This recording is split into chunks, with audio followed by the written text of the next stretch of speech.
Hi guys, in Bhagavad Gita chapter 16 continuation, part 2 that is, from verses 21 to 24 talks about the three gates of hell for every human being.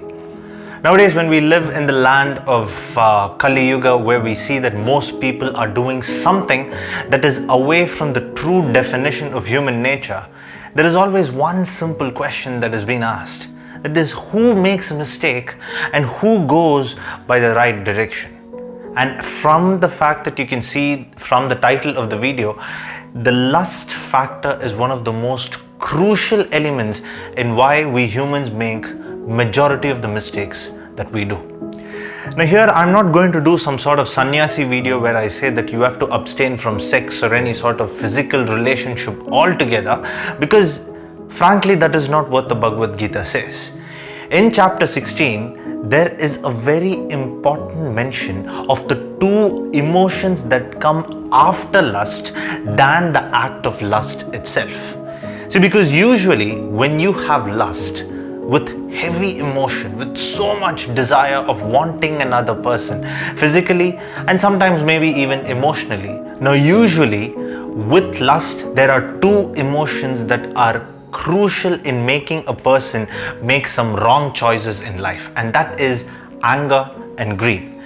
And the moment you start complementing your anger and greed with the pretext of the reason of your lust, then it becomes falling into the foul trap of a sin.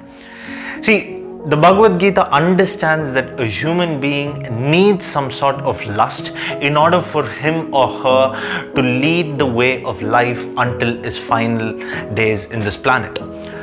But the problem that the Bhagavad Gita sees is the things that people do for their lust, such as, for a simple example, doing the right things with the wrong person. Now, all our activities, such as the type of people that we let into our lives and the type of people that we let go from our lives, there is a fine line between the right and wrong people for us individually. Now the people we let go might be wrong to the rest of the world, but they might be right for us individually, and vice versa. So here what the Bhagavad Gita says is, the people who you let into your life and the people who you let go of your life must be in your control and not in the control of another person.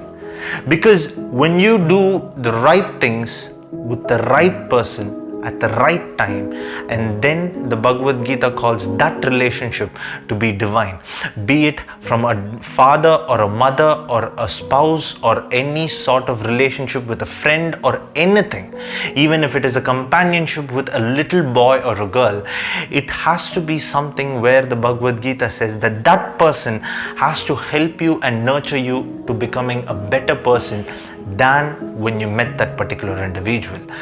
Because just as how important some certain positions in a country's jurisdiction are, if you let wrong people sit on those thrones, then the state of affairs in that country or that particular city would be really bad.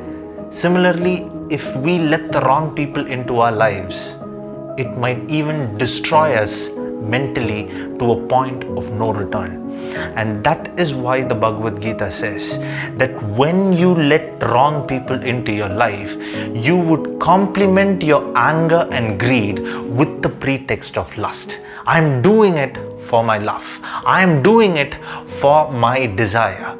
But when the act is with the right person, then the remaining two emotions that supersede lust will not be present.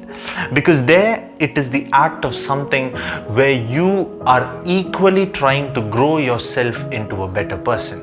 Now the relationship between Krishna and Arjuna in the Bhagavad Gita, or in the Mahabharata rather, both of them, though they needed each other at that time as a companion, it wasn't a relationship more that was based on something out of pure friendship or pure joy, but both Krishna and Arjuna became better individuals when they were together than they were singular. Now, the Bhagavad Gita urges you to find those sort of relationships in your life, because those are the relationships that would help you become a better person than before you met them. Now, if you read in the Mahabharata, Krishna was a much more of a stronger person with Arjuna in his corner, and Arjuna became a superhuman when Krishna was in his corner. Now, it would be debatable to see how they would be if not for each other. And that's the same story in life as well. It urges you not to let lust control you, but you to control lust, and thereby your desires and emotions.